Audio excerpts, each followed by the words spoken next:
Really, a lot of people are speeding, which is why police are conducting a speed emphasis to really drive those numbers down, those collision and crash numbers, and also injury numbers as well. So this is one of the areas, one of 10 areas across Lakewood where they're going to be conducting this speed emphasis. This is Custer Road.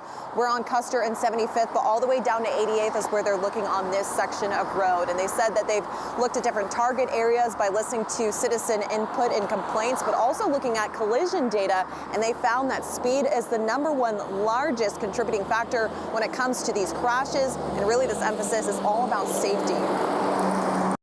There are some people that will complain that this is a revenue driving issue, and that's exactly what it is not.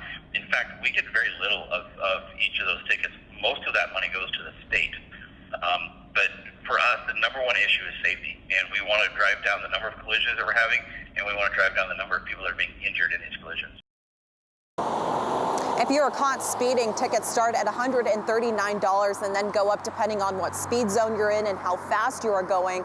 Police are also going to be looking for distracted drivers. If you are driving while distracted and speeding, then you are approaching negligent driving, and tickets start at $500 or more. So if you want